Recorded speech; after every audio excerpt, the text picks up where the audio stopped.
Assalamualaikum warahmatullahi wabarakatuh.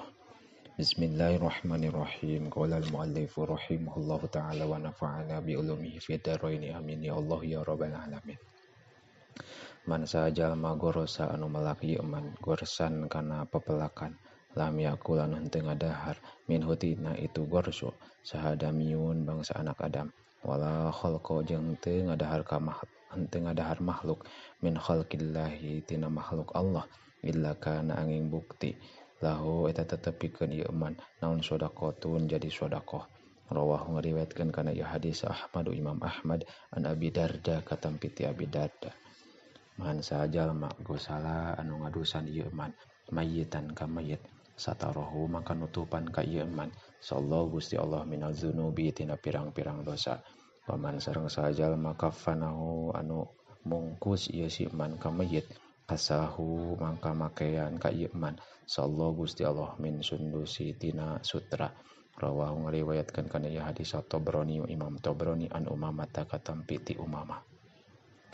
Man sajalma tawafa anu tawaf ieu man bil baiti di Baitullah khamsina 50 naunana marratan balikanana kharaja maka keluar ieu man min dunubihi tina pirang-pirang dosana man kayaumi waladatu saperti poean ngalahirkeun ka ieu man saha ummuhu ibuna ieu si man.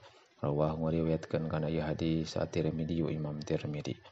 Man sajalma paparo anu mere buka ieu man so iman ka jalma anu puasa kana mangka bukti lahu eta tetep pikeun ieu si man naon mislu ajrihi saperti ganjaranana ieu si soim ghairu annahu salian sayaktosna kalakuan sareng tingkah layang husu eta henteu dikurangan ieu man min ajri soimi tina ganjaranana jalma anu puasa syai'an kalawan hiji perkara. Rawahu ngariwayatkeun kana ieu hadis Ahmad Imam Ahmad.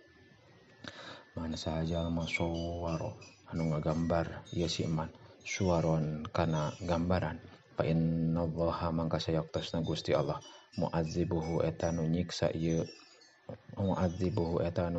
ka ieu man hatayan paho sehingga niup ruh ieu si man fiha dina itu suar arruha kana ruh walaisa sareng henteu ieu si man binafihin eta anu ngaruhan fiha kana suar abadan dina salawasna. Rawahu ngariwayatkeun kana ieu hadis Ibnu Abbas. Man sajalma qada anu nungtun ieu si man a'ma ka jalma anu lolong arba'ina kalawan 40 naonana khatwatan lengkahna wajabat mangka wajib lahu pikeun ieu si man naon al jannatu surga. Rawahu ngariwayatkeun kana ieu hadis Ibnu Adi. Man sajalma qala anu ngucap ieu man subhanallahi wa bihamdihi kana lapad subhanallahi wa bihamdi bi kulli yaumin dina tiap-tiap poe mi'ata maratin 100 balikan hutat maka dilebur naon khotoyahu pirang-pirang kasalahanana ieu si man wa ingkanat jeung sanajan bukti ieu khotoyah misla zabadil bahri eta saperti budah lautan. Rawahu ngariwayatkeun kana ieu hadis Asy-Syaikhan Bukhari Muslim an Abi Hurairah katampi ti Abi Hurairah. Man sajalma qama anu ibadah ieu man Ramadhan dina bulan Ramadan imanan halana iman wahtisaban sareng nyuprih ganjaran gufira maka dihampura lahu pikeun ieu man naon ma perkara taqaddama anu ti heula ieu ma min dan bihi tegasna tina dosana ieu si man. Rawahu ngariwayatkeun kana ieu hadis Al-Bukhari Imam Bukhari.